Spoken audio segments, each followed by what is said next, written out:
All right, what's up everyone? This is Scott here again with my next live trading video. Today is Friday, May 20th, and in this one here we'll do a few things, but mostly we're going to focus on the main danger that comes with using the poor man's cover call. So basically today is May expiration, and therefore for my poor man's cover call position on SPY here, that means the short call option portion of that trade is expiring today, and therefore I was hoping to place a new short call option trade in the June expiration cycle, but as you're going to see here, that's not going to be quite possible. And then also towards the end of this video, I'll be making an adjustment on a different SPY position I have on as well. It's basically a short strangle. And so with the markets continuing to sell off over the course of this past week and many weeks prior to that, I've had to continually make adjustments to this trade to keep my risk in check. Now, as always, before we dive in though, in case you are brand new to the channel, again, my name is Scott, and I just want to let you know that you can also find me on SKILLSHARE as well, where you can take my very in-depth classes on options trading or stock market investing. And I provided some links to some of the introductory courses of mine in the description of this video below. So be sure to check them out, and when you sign up for SKILLSHARE using any of those links, you'll get a full 1-month free trial. Okay, first off here, let's briefly take a look at the broader markets so we can see where everything is at right now. So in this chart, I'm showing you SPY. As I showed you before, this is an ETF which tracks the S&P 500, and we'll go ahead and zoom in a bit here. And so as I've shown in previous live trading videos, this line, the support level at $385 per share is very, very important right now. Right, as you can see, we've had 1, 2, and now 3 touches of that support. And actually today, we'll see what happens here. So far, it looks like we might actually break this point and perhaps make lower lows. But so far, for the past almost 2 weeks or so, this line has been holding the market up. And then also you can see up here, we have some overhead resistance right around $409 per share on SPY. But taking a broader perspective on the market here in the recent few months, we are definitely still in a major downtrend. So therefore, my expectation here is to see this support level break, perhaps today or perhaps early next week. And my guess is at that point, we'll see another very large leg down lower in the market. So ultimately, that's why mostly bullish strategies like regular cover calls or the poor man's cover call, short puts, things like that, those kinds of strategies have not been working very well in this kind of market environment. And so that's why if we now come over to the trade tab, and I'll show you the current position I have on for SPY, at least for the poor man's cover call. As you can see in the December 16th, 2022 expiration cycle, still with 210 days left to go. In this cycle here, this is where my long option exists. So as you can see here, I'm long a super far in the money call option with a 360 strike. And this is basically acting as a synthetic long stock position as part of the overall poor man's cover call strategy. Now, like I also mentioned at the beginning of this video, my short call option portion of this trade is expiring today. So now if I collapse this tab and I scroll back up, there you go. So today is May 20th, 0 days to expiration. Let's unfold that tab. And as you can see, my option here, my short call is at the 460 strike, $100 away basically. So this option here will definitely expire worthless, in which case I'll keep the full credit that I sold this option for at the beginning, which I believe was $210. And so naturally, the next step in the poor man's cover call trade, because again, I could still be in this position all the way through December of this year, is to now sell a new short call option and try and collect more credit, but now in the June expiration cycle. Now that being said, however, this is where things can become tricky and where the main danger comes into play with the poor man's cover call. If the stock you're trading this strategy on goes down by a huge amount, as is the case with SPY, chances are you will not be able to sell a new short call option for hardly any credit, right? And so just to make this very clear, let me go ahead and pull up the calculator real quick. So initially, I purchased my 360 strike long call option in December for a total debit of $9,291. And I'll make this a negative number to show that this is the debit I paid. And then of course, alongside that, as part of the poor man's cover call strategy, I sold this make call option with a 460 strike for a total credit of $210. And so like I said, because this option will pretty much certainly expire worthless today, and therefore I'll get to keep this full 210, that means my total cost basis on this whole trade has dropped down to only $9,081. And so of course, this is the entire purpose of selling these shorter term call options, to over time, right? Over time, slowly eat away at your cost basis from purchasing that very expensive long call option. And so like I mentioned, the next step would be to sell a new short-term call option in the June expiration cycle and try and collect some amount of adequate credit. But that said, I do have to be very careful with the strike I choose for this new short call option, because if I choose the strike too low, and if I get assigned on that call option by the June expiration date, I may find that after everything is said and done, after the entire assignment process is done with, I might actually walk away from this trade with an overall net loss. And that's definitely an outcome you want to avoid, because with the poor man's cover call or with a regular cover call, these are mostly meant to be bullish strategies. So of course, if the stock does increase in price and you do get assigned on your short call option, you want to walk away with an overall profit, or at least at a very bare minimum, a scratch on the overall trade. So again, that's why you have to be very careful with the strike you choose for the new short call option you want to sell. Now, to give you a good estimate as to the strike you should select at minimum for that new call option, I'm going to show you some very basic math you can perform in your calculator. So again, here is my current cost basis on this overall poor man's cover call trade. Now, to get this on a per share basis, because every option contract is tied to 100 shares, I'm going to divide this number by 100, and that gives you 90.81. And also let me convert this back to a positive number. And then next, we're going to take this result and add it to the long call strike in that December expiration cycle, which was or is 360. And that gives you 450.81. So this is your answer. This is a very close estimate as to the minimum strike you will have to select for your new short call option. So now back to thinkorswim. Let's collapse this tab and go to the June expiration cycle with 28 days left to go. We'll unfold this one here and scroll down. And so again, at minimum, I have to look for the 450 strike call option, which is right here. And also, by the way, as you can see here, I do have a second position on SPY currently with the 442 strike call. Just ignore this for the time being. This is part of a totally separate trade. But again, the 450 strike call is the one at minimum I should be selling here.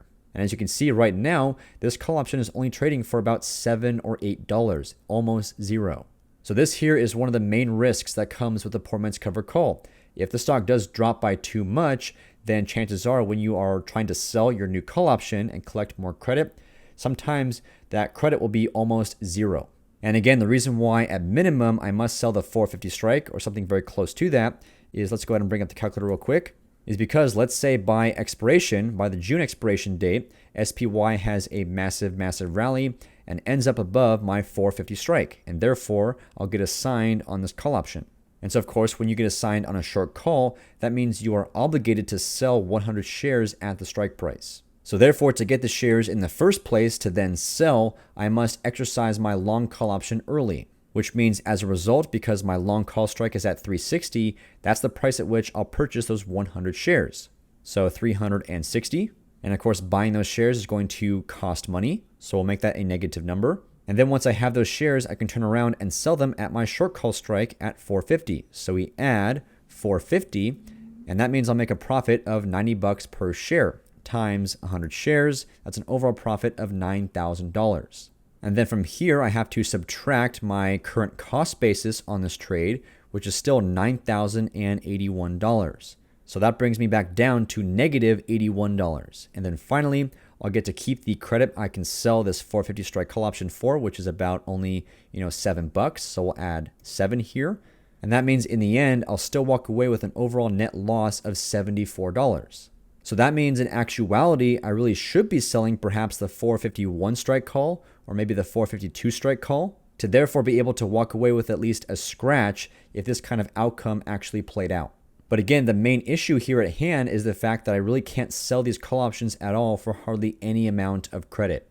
And so, of course, I definitely could still go ahead and sell a call option here for $6 or $7, but that's definitely not worth it to me at all. Right, so ultimately for this position here, what I'm going to do is absolutely nothing, at least yet. I'm going to hopefully wait to see if SPY can recover a little bit. Right, again, coming back to the charts here briefly.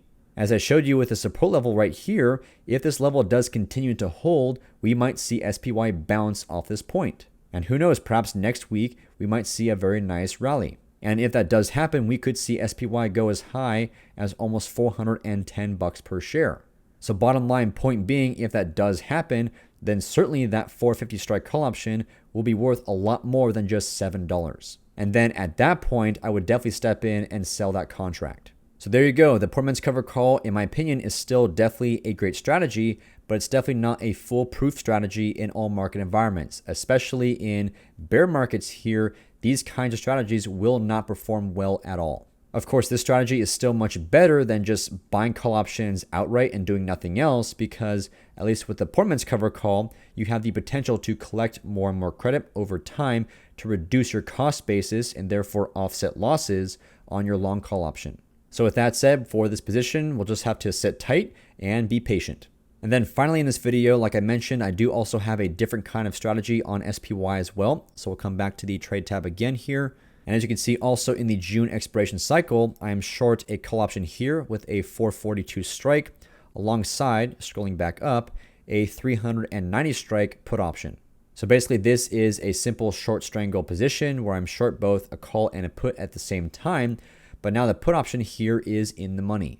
Right, again, with SPY currently at about 386 bucks per share, it's almost $4 below my put strike at this point in time. And therefore, the delta on this position is starting to increase. And as a result, my risk on this trade is starting to get worse and worse and worse on the put side here.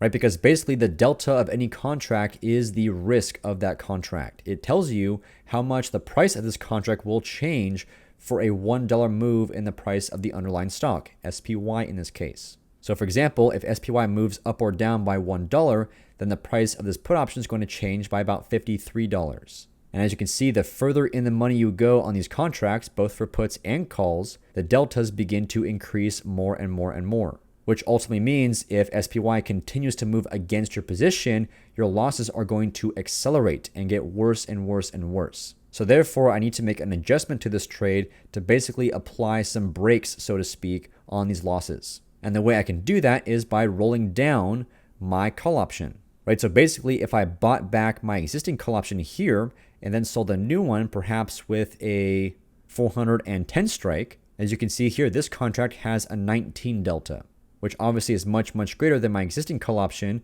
with only a 2 delta. So ultimately, that means by selling this contract here, the 410 strike call, that means if SPY moves down by, let's say, $1, then the price of this call option is going to fall by about $19. And that's a good thing for me as the seller of this contract. I'll make that 19 bucks. But then also I will lose about $53 on the put option. So therefore, the combined effect, again, if I lose 53 bucks on the put option, but I end up making $19 on the call option, the combined effect is a loss of only $34, not the full 53. So that's what I mean by basically applying some brakes to keep these losses from accelerating too much. And then if SPY continues to fall even further and further over the course of perhaps next week, then eventually I might have to roll my call option down again to a new strike to therefore once again bring my overall risk on the full position back in check. And also a second major benefit of doing this is you will collect additional credit, which you can use to offset losses on the trade as well. So now let's go ahead and I'm going to right click on this 410 strike call and we'll go to sell and vertical. And that brings up an order down below, which is to basically sell a call credit spread. But at least for this situation, this order is going to take care of making this adjustment. So as you can see in this one order, we're going to sell one contract of the 410 strike call, and then at the same time, buy one contract of the 442 strike call, which is right there. And there we go. In this one order, we're going to buy back my original call option and then sell a new one at the same time. And in doing so, collect an extra 240-ish bucks of credit. That's awesome. So I'll come down a little bit in price, maybe to 240 and see if I can get filled here right away. Go to confirm and send the order. And there we go, just got filled and price improved actually to 245. Awesome. So there you go. It's literally as easy as that to make an adjustment on this kind of trade. And now once again, if SPY continues to fall further, which is my expectation to see in the coming days and weeks, then the losses on this overall trade will be much slower than if I did nothing to defend it at all. And then of course, also by continuing to collect more and more additional credit over the course of each expiration cycle, eventually I might collect enough credit to simply walk away from this trade entirely with an overall profit, or maybe at least just a scratch. And so with that being said, that's going to do it for this video. I hope you enjoyed it, and please let me know your thoughts or if you have questions in the comment section below. And don't forget, if you want to take some very in-depth classes on options trading or stock market investing, then check out my SKILLSHARE courses. Links in the description of this video. And finally, if you enjoyed this video, then please give it a thumbs up, drop a comment, and subscribe to my YouTube channel. I drop new videos every single week, and you don't want to miss out. So thanks again for watching, and I'll see you next time.